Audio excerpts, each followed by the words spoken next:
Good morning everyone. আর এই যে আমার পাশে যে দাঁড়িয়ে আছে সেটা আর কেউ না, সেটা তো আমার বান্ধবী, আমার বেস্ট ফ্রেন্ড। তোমরা সবাই জানো।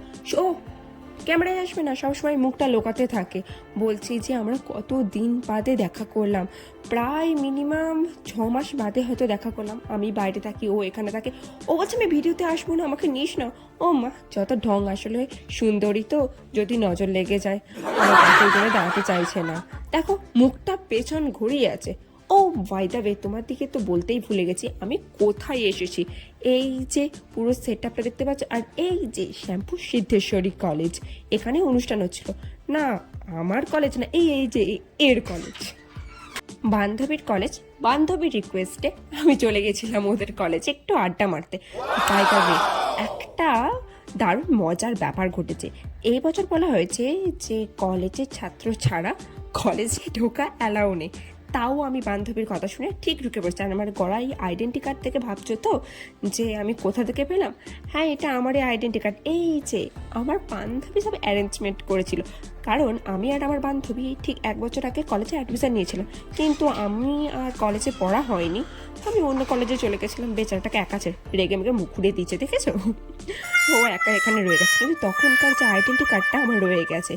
কিন্তু আইডেন্টি কার্ডটা চেক করেনি, ঢুকিয়ে দিয়েছে। কি জানি কলেজের কি ব্যাপার, কে জানে। আর এই যে একে আমি বলেছিলাম তোর আমি ছবি তুলছি বলে, ওর লুকিয়ে লুকিয়ে ভিডিও করে নিয়েছে। ও ভিডিওতে যাতে আসতেই চায় না। আমি বলেছি এনে আমার হাতটা ধর, আমি তোর ছবি তুলি। বলছে কি রোজ ছেড়ে দিয়ে আমাকে। তাও আমি দেখো ও ভিডিওটা করেই চালাম। অবশ্য ওকে বলিনি এই ভিডিওটা আমার কাছে আছে। দেখো যতবারই আমি ওকে ভিডিওতে নিতে চাই ততবারই দেখো মুখ ঘুরে দিচ্ছে। ও কি দেখাতে চাইছে ওর চুলটা সুন্দর না কি, কি জানি না বাবা। ছাড়ো, বাদ দাও। আমাকে কেমন লাগছে তোমরা সেটা জানিও।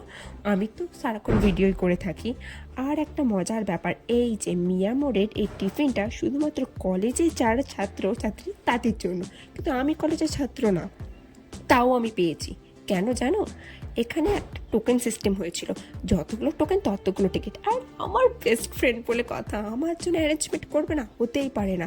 ক্লাসে যারা যারা যায়নি তাদের সমস্ত টোকেনগুলো নিয়ে রেখে দিয়েছিল আমার জন্য। দারুণ ব্যাপার। আর শেষকালে অনুষ্ঠান তো দেখতেই হবে, সারাক্ষণ কি আর আড্ডা মারলে হবে বান্ধবীদের সাথে? একটুখানি ওই জন্যে অনুষ্ঠান দেখতে বসে গিয়েছিলাম। কিন্তু অনুষ্ঠান দেখছি কম, বাইরে দেখছি বেশি। তারাও দেখাচ্ছি।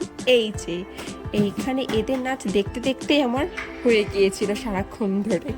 অনুষ্ঠানে স্টেজের নাচ কম, বাইরে গ্রাউন্ডের নাচটা বেশি দেখছিলাম। এখানেই যেন মেন প্রোগ্রামটা হচ্ছে। ওখানে তো শুধু বিলাসিতা মাত্র, এমনি ওরা নেচে যাচ্ছে। মজা তো শুধু এই ছেলেরাই করছে। বিকেল গড়িয়ে সন্ধে হয়ে গেছিল, আর আমাদের এই নাচের এনার্জিটা ফুল দমে উপরে উঠে গিয়েছিল। কিন্তু লোকের কলেজে এসে নাচবো, তাই প্রথম দিন তো বলে আমরা নাচ গানটা করিনি। সবাই মিলে একটু গল্প গুজব আড্ডা একটু সবার সাথে করে তারপরে যে তার বাড়ি সেটা চলে গেছি। এ অনুষ্ঠানটা তো আর 8টা 9টা অবধি হয় না, 6টাতেই শেষ। তাই সন্ধ্যেতে সবাই বাড়ি চলে এসেছি। আর এই যে মিয়ামোড়ের টিফিন নিয়েছিলাম 6টা, ওখানে বসে 2-3টে খেয়েছি। তারপরে ও ওর বাড়ি, আমি আমার বাড়ি নিয়ে চলে এসেছি। আর এই টিফিনের মধ্যে কী কী ছিল সেটা তোমাদের দিকে ওপেন করে দেখাচ্ছি। এই খোল খোল, উফ বাবা, খুলতেও কষ্ট। এই যে এখানে ছিল একটা প্যাটিস, আয় বাবা কেকটা পুরো উল্টে গেছে, একটা কেক আর একটা লাড্ডু। এই ছিল আজকের